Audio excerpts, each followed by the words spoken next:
Decentralised বাংলাদেশের নতুন আন্দোলন শুরু করেছি। এটি শুধু নতুন আন্দোলন নয়, ঢাকা এবং ঢাকা বিশ্ববিদ্যালয় কেন্দ্রিক যে একটি আধিপত্য আমরা লক্ষ্য করছি, 24 পূর্ববর্তী সময়ে আমরা এটি দেখেছি এবং 24 পরবর্তী সময়ে এটি আরো অনেক বেশি আমরা লক্ষ্য করছি।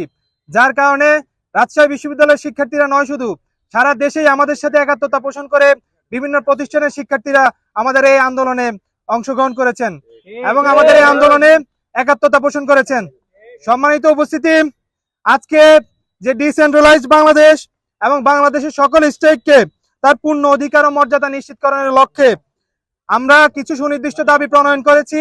এই দাবিগুলো আমরা এখন পড়ছি এবং আমরা আমাদের পরবর্তী কর্মসূচি এখন ঘোষণা করে আজকের মতো রেল অবরোধ আমরা স্থগিত ঘোষণা করব।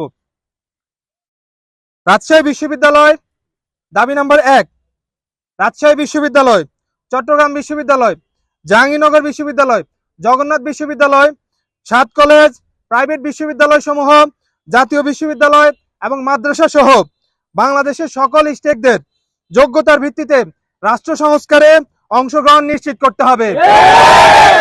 সংস্কার কমিশন দাবি নাম্বার 2, সংস্কার কমিশন পিএসসি, ইউজিসি সহ রাষ্ট্রীয় সকল গুরুত্বপূর্ণ প্রতিষ্ঠান ও সংস্থাগুলো পুনর্গঠন করে সবার অংশগ্রহণ নিশ্চিত করতে হবে।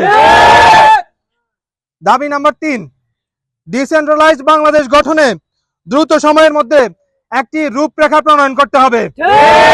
আমাদের আজকের এই সুনির্দিষ্ট 3টি দাবি আমাদের যে অন্তর্বর্তীকালীন সরকার রয়েছে এই সরকারের প্রতি আমরা এই দাবি 3টি উত্থাপন করেছি এবং আমরা আশাবাদী তারা আমাদের এই দাবি 3টিকে আমলে নিয়ে দ্রুত সময়ের মধ্যে ব্যবস্থা নেবে।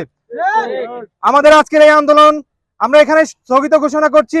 আমাদের পরবর্তী আন্দোলন, পরবর্তী কর্মসূচি আগামীকাল, যেহেতু আমাদের প্রিয় প্রতিষ্ঠান চট্টগ্রাম বিশ্ববিদ্যালয়ের ভর্তি পরীক্ষা রাজশাহী বিশ্ববিদ্যালয়ে অনুষ্ঠিত হবে, তাই জনভোগান্তির কথা চিন্তা করে আমরা আমাদের আন্দোলন দিনে না করে আমরা সন্ধ্যা 7টায় জোয়া চত্বরে আমাদের পরবর্তী কর্মসূচি ঘোষণা করছি।